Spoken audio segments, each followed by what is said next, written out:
Hi, I'm Ted London, Senior Research Fellow at the William Davidson Institute, and I'm here with Madison Ayer, who's the Chairman and CEO of Honey Care Africa. Madison, thanks for being here. Thanks for having me. Can you tell us a little bit about what's going on with Honey Care nowadays? We've continued to build out our production model. So we work with tens of thousands of smallholder farmers across the Eastern African region. And we've expanded now into production in both South Sudan and Tanzania, as well as Kenya, which is where we started the business. So what got you to go to South Sudan and to Tanzania? We realized that we needed to diversify the network that we had. It's like all agriculture, honey it's dependent on rains, it's dependent on seasons. And particularly within Kenya, a number of the regions that produce a lot of honey are oftentimes semi-arid, and they're prone to drought.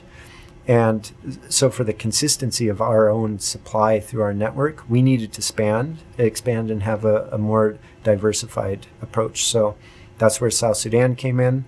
Vast equatorial forests there that produce a lot of honey. And Tanzania as well, much more forested and already produces a lot of the honey from that region. As I recall, South Sudan before the conflict was one of the largest honey producers in Africa. And you've got a model that's worked well in Kenya, and then you went to South Sudan. Did you bring the same model? Did you make some differences? How does South Sudan look compared to what you're doing in Kenya? South Sudan it's a different model in some degrees. It's a much more traditional honey production right now, and that's simply because it was a big cultural activity, a big economic activity for a long period. And there are vast forests there. There are already a lot of natural wild bee colonies and traditional log beehives. And so our supply chain there is more about training the community members to re-leverage the existing infrastructure and the existing resources that they have, and then just providing them the equipment and the resources and the logistics to get the honey out and providing them a market for that honey, which disappeared during the conflict. There must have been a sort of an impetus or some reason that you said, okay, we're going to go to South Sudan. I mean, how did this actually come about? How was it financed, and how are things going? We'd been looking at South Sudan as, again, it was a major producer, has the potential to be a significant producer of honey on the continent. And when we secured financing through the Africa Enterprise Challenge Fund, which enabled us to launch our initiative there in South Sudan. And so that was critical development financing in order for us to begin building the team there and begin building the supply chain. And with that relationship also came a number of introductions to other organizations and people within the country that really, bringing all of those things together, made it feasible for us to launch there. And so we did that, and we actually got our April of 2014 was our first real significant harvest in the country. So that's when it all began to happen. And you've also mentioned that you're now in Tanzania as well. How did that come about, and how have things gone there? It's a newer entry into Tanzania. And again, it's with our model of working directly with the communities, directly with the honey producers, the smallholder farmers. And instead of going through intermediaries, which is what most of the honey supply chains look like in Africa. And so the honey production in Tanzania is really dominated by these brokers or these intermediaries. And the farmers that are producing the honey don't necessarily get the best prices. The quality is not great, but the potential of the quality is there. And there are very large volumes that are produced. And so for us to be able to take what we've learned both in Kenya and South Sudan now and apply that to our own more proprietary model, working directly with the communities in Tanzania, thus far is also proving to be very successful. Can you talk a little bit about the scale of the activities in South Sudan and Tanzania now, and then sort of where do you see those going, perhaps vis-a-vis what you're doing in Kenya already? It's actually in Kenya.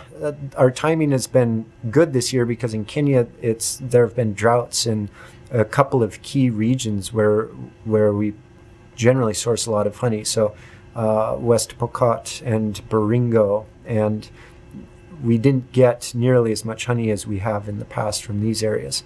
And so we filled that in largely through South Sudan. By the end of this year, we'll have exported probably about 50 metric tons of liquid honey from the country of South Sudan. And by the end of the year, we have a target of as much as 30 metric tons from Tanzania. In addition to expanding to new countries like South Sudan and Tanzania, you're also, thinking about new products. Can you talk a little bit about that? We've been exploring both new markets and new products. And we've been doing a lot of research regionally for consumer markets for honey and honey products. And we've also been actively researching as far away as Dubai and an entry into the Gulf states. And the markets within Kenya and within East Africa just continue to be really exciting growth markets for us. The economies are growing quite fast. There's an emerging middle class, and it's really a wonderful opportunity, we believe. And so we're also looking at different product extensions that we could begin doing other than honey. And one of them is a fortified snack bar that kids, and particularly kids in lower income classes that may not have access to the healthiest of diets all the time, a snack bar that would be appealing to the kids but would fulfill a lot of their nutritional requirements.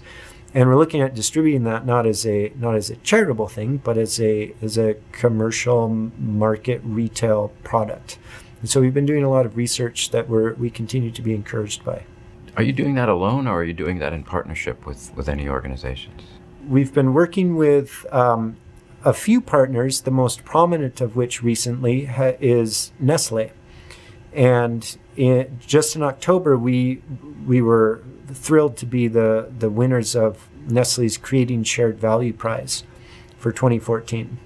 And it's a great recognition, and we were chosen from about 750 applications around the world, about 90 countries, I believe. And the winners of the prize the criteria are about a sustainable business in some kind of development context around water or around nutrition or around rural enterprise.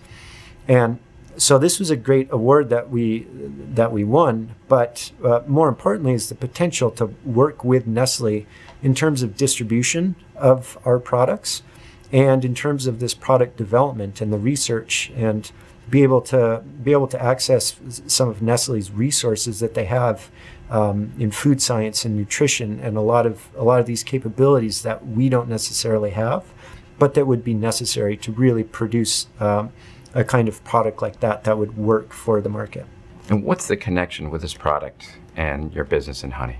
The connection with this product is that it would be a honey-based nutrient bar. And that's important because kids don't necessarily love nutrients, but they do love honey. And so if it's built around that, and it's built as an appealing snack that even the kids would buy with their own pocket money, then we have a winner as far as a vehicle to deliver that kind of nutrition to them. Terrific. And as you look ahead, what are you most excited about?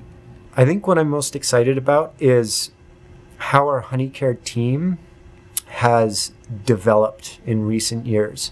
And that's our management team, and it's increasingly a growing level of junior managers and supervisors, many of whom have started at entry-level positions at honey care and may not have a conventional education background, but that have really demonstrated just some amazing capabilities. They're very driven, they're disciplined, they're smart, they want to learn, they're ambitious, they're great with people, and they've taken on increasing amounts of responsibilities and management roles.